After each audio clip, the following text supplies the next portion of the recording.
derrière l'image. On prend le temps, comme chaque jour, de décrypter l'info à partir d'une photo qui fait sens. On vous parlait des JO il y a quelques instants avec Benoît Perrochet. On va continuer sur la même ligne, la même trajectoire avec ce cliché. Malvina Haro, journaliste à Hunter, qui nous a rejoint. Bonjour Malvina. Bonjour Isabelle. Alors racontez-nous, on a bien compris qu'on parlait de JO d'hiver, de sport, enfin pas tout à fait. Pas tout à fait. Je sais pas trop vous, mais j'imagine que oui, mais moi je me prends super au jeu là, des jeux de Milan Cortina. À fond. J'essaye de me brancher au max sur toutes les compétitions, de voir ce que font nos Français, nos Françaises. Mais aujourd'hui, si j'ai choisi cette image, c'est pas pour faire cocorico, pas forcément pour parler de la victoire de Julia Simon hier sur l'épreuve de biathlon. Si j'ai choisi ce cliché, c'est pour un élément qui a quand même son importance, qui est un petit détail, mais sans lequel on pourrait pas du tout assister à ces jeux d'hiver. C'est tout simplement la petit neige. truc blanc là en bas. C'est ça, ce petit truc blanc en bas, qui est juste essentiel. Et je vais vous poser une petite question sur cette neige, Elisabeth. Est-ce que vous avez la moindre idée de la quantité de neige artificielle dont les JO de Milan Cortina ont besoin ? Bah non, mais bon, on n'arrête pas de dire que ce sont des jeux qui sont ni blancs ni verts, donc j'imagine beaucoup. Ouais, c'est vraiment une quantité qui est astronomique. En fait, le comité d'organisation des Jeux prévoit de produire 2,4 millions de mètres cubes de neige artificielle. C'est 948 000 mètres cubes d'eau. Comme ça ne veut rien dire, ce n'est pas du tout parlant. Donc, je vais vous demander d'imaginer 960 piscines olympiques remplies de neige à ras-bord. Vous voyez la quantité énorme que ça fait. Ben voilà, c'est toute la neige technique ou de culture qu'il faudra pour ces JO de 2026. Parce qu'évidemment, ça ne vous aura pas échappé, il n'y a pas assez de neige, on est en gros manque, même si effectivement il neige actuellement sur les JO et qu'il a neigé la semaine passée, ce qui a permis de rassurer un petit peu tout le monde dans les Alpes, mais il en tombe quand même moins. Je vais vous donner un chiffre, en un siècle, la couverture neigeuse des Alpes italiennes a été divisée par 2, et bien sûr ce qui est en cause, c'est le réchauffement climatique causé par les activités humaines. Alors tout ça, c'est un peu contre-productif finalement quand on s'arrête 2 secondes pour réfléchir à tout ça. Il n'y a pas assez de neige, donc on en produit et forcément, ça génère de nouveau des gaz à effet de serre. C'est ça, c'est vraiment le gros problème parce que ces milliers de mètres cubes d'eau, pour les transformer en neige, il faut évidemment les prendre quelque part, les pomper et les stocker. Donc ça passe par la construction d'infrastructures. Dans le cas présent, on appelle ça des retenues collinaires. Donc c'est ce que vous voyez à l'écran, ce sont ces grands bassins d'eau, des grands bassins qui sont aménagés sur les hauteurs. Des retenues comme celle-ci, il y en a environ 80 dans les Alpes italiennes, entre la Lombardie et le Trentin-Haut Adige. Et certaines de ces retenues qui existaient déjà avant les Jeux Olympiques ont été agrandies, de nouvelles ont été créées, parce que l'eau qui est retenue dans ces bassines, en fait, c'est évidemment pas que de l'eau de pluie, ce serait beaucoup trop simple si c'était ça. Donc cette eau, elle est pompée dans certaines rivières italiennes. Et ça, évidemment, dans un contexte de sécheresse et d'assèchement des sols qui est quasiment constant, ça pose évidemment question. Et puis surtout, ça fait réagir les associations de défense et de protection de l'environnement qui pointent du doigt le coût écologique de tels jeux. Je suis tombée sur une étude en faisant quelques recherches qui a été publiée par un think tank qui s'appelle le New Weather Institute. Et dans cette étude, les chercheurs estiment que les émissions carbone de ces JO d'hiver en Italie pourraient être responsables de la fonte de plusieurs kilomètres carrés de glace. Et pour que vous et moi, on comprenne bien la quantité que ça représente, ils ont converti ça en patinoire de hockey. Donc ces Jeux de Milan Cortina pourraient être à l'origine de la fonte de l'équivalent de 3000 pistes de hockey. C'est énorme. C'est énorme et là encore, on n'arrive même pas en vrai à s'imaginer ce que ça représente. Non. Pourtant, il me semble qu'il y avait une promesse qui avait été formulée. On n'avait pas parlé de jeux propres, de jeux verts. Si, les plus écolos de l'histoire. Mais à date, en fait, on peut dire que c'est presque le cas parce que les éditions d'avant, elles ont été catastrophiques. Je ne sais pas si vous vous rappelez, mais moi, ça m'avait marqué pendant les Jeux de Pékin, il y a 4 ans. Je revois cette image, de cette piste, c'était de la piste de freestyle, et il y avait des réacteurs en fond. On ne voit pas un seul flocon de neige, c'était impressionnant. Et ces Jeux de Chine, c'était tenu avec 100% de neige artificielle. Donc les quantités d'eau pour faire cette neige étaient évidemment énormes. On parlait de près de 900 000 mètres cubes d'eau juste pour le ski alpin. Alors vous imaginez, avec tous les autres sites de compétition, en fait, selon les estimations qu'on a, Pékin, c'était 3 fois plus de neige artificielle que les Jeux actuels de Milan Cortina. Je me rappelle de la piste de biathlon, il y avait que la piste en fait de blanche. Bon, en même temps, sans neige artificielle, Malvina, il n'y a pas de jeu, pas de jeu d'hiver. Non, c'est ça. Alors moi, je sais que je suis pas de nature pessimiste, mais je me pose quand même. Il y a Benoît Perrochet qui va débouler en plateau. Il va venir me dire qu'il n'est pas content. Non, mais en vrai, c'est légitime de se poser la question de savoir si on en verra encore beaucoup dans notre vie des éditions de JO hivernaux, parce que au rythme auquel le réchauffement climatique avance, ça risque évidemment pas de s'arranger. Les Jeux de 1924 avec de la neige naturelle blanche partout, Ça n'existe évidemment plus, ça n'existera plus. La première fois qu'on a utilisé de la neige artificielle, c'était déjà il y a 40 ans. C'était aux États-Unis en 1980 au jeu de Lake Placid. Et on sait que maintenant ce sera la norme, à moins d'un miracle, ce qui je pense n'est pas près d'arriver.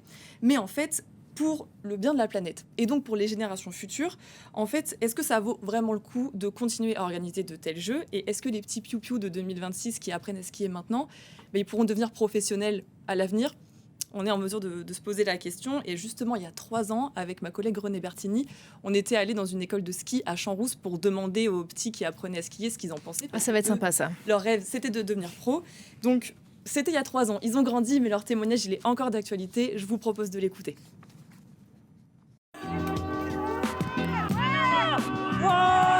Allez, allez, sois souple, là. Baisse-toi un petit peu, là. Baisse-toi, accepte le terrain. On a besoin de neige pour le ski. Du coup, ouais, c'est vrai que ça fait un peu peur parce qu'en février, on peut presque plus tracer. Donc ouais, ça fait un peu peur quand même.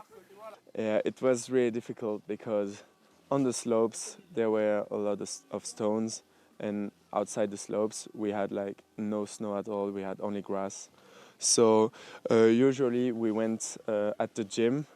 We went with really bad skis on the grass and on the stones, and we were training on it.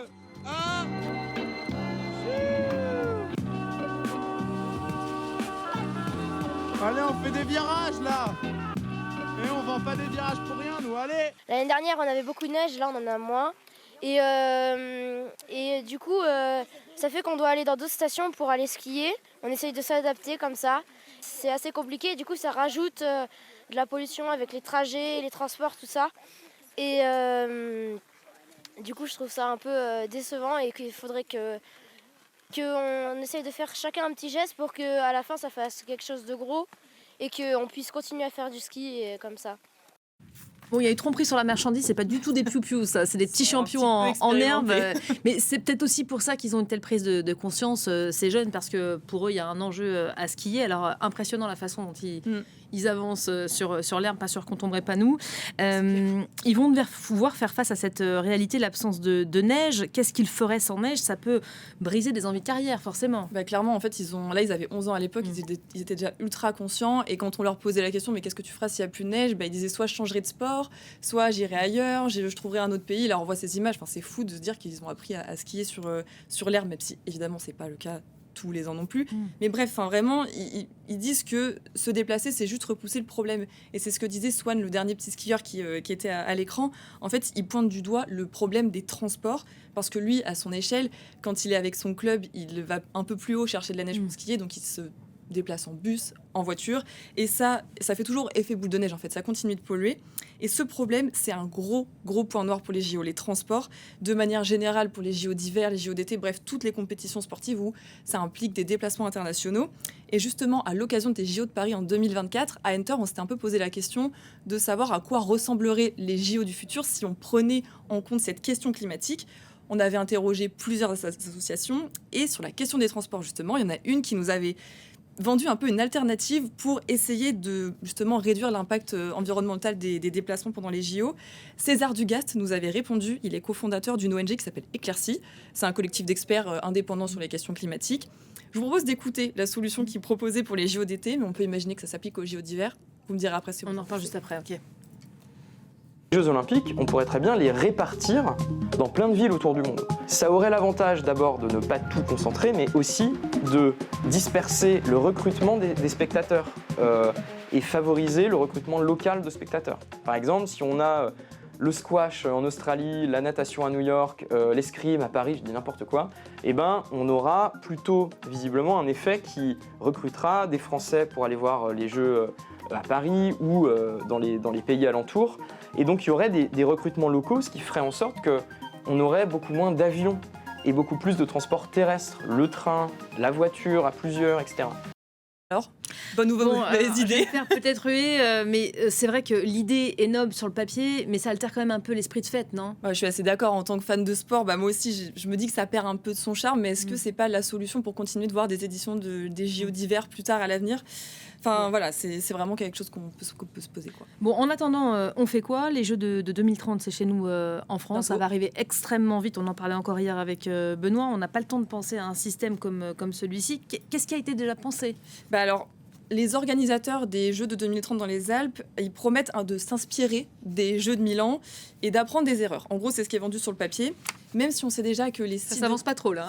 les sites de compétition, ils vont être à plusieurs endroits. Il y en aura en Savoie, Haute-Savoie, il y en a sur la Côte d'Azur. Donc déjà, on sait qu'il va y avoir des déplacements avec ces sites éparpillés. En ce moment, c'est un petit peu complexe, c'est un petit peu la pagaille. Vous en avez certainement parlé hier au sein du comité d'organisation. Ou avec des démissions qui s'enchaînent. Une grosse défection, ouais. Voilà. En ce moment, c'est pas la joie, mais si on reste vraiment sur leur engagement en termes de développement durable, ils promettent par exemple d'utiliser un maximum d'infrastructures qui existent déjà. Là, pour les JO de Milan-Cortina, c'est 85% d'infrastructures qui sont réutilisées, ou bien alors faire des infrastructures démontables. Ils parlent aussi d'utiliser uniquement des énergies renouvelables. C'est le cas à 100% sur les sites de compétition en ce moment. Et puis, faire marcher l'économie circulaire, etc. Enfin bref. En gros, c'est faire comme à Milan, mais en mieux, parce que en fait, le taux d'enneigement est plus ou moins le même entre les Alpes italiennes et les Alpes françaises. J'ai essayé de comparer en préparant la chronique et je suis tombée sur un rapport du CNRS. Et en gros, la date de déneigement avance chaque décennie, c'est-à-dire que le moment où la neige fond complètement avance de 5 jours chaque année, voire de 10 jours quand on est à certaines altitudes. C'est pas glorieux. Enfin, bref. Sachant qu'on a 365 jours par an, ça va être vite réduit. Et que Milan, c'est dans 0. 4 ans. Et du coup, cette date s'avance tous les ans. Et en fait, il y a aussi un gros problème, c'est que si certains font attention, c'est évidemment pas le cas de tout le monde. Il y en a qui s'en fichent complètement du climat. Et j'ai une belle aberration climato-sportive à vous proposer. On n'en est pas une après? Non, c'est vrai. Est-ce que vous savez où devaient avoir lieu les prochains Jeux asiatiques d'hiver? Bon, non, mais j'imagine qu'il fait très chaud, très chaud. L'Arabie Saoudite, connue pour ses pistes évident. de ski, ses sapins, voilà, c'est vraiment, ça a du sens. Non, sérieusement, ces Jeux asiatiques d'hiver en Arabie Saoudite, en plein désert, c'était un déni complet de la réalité climatique du moment.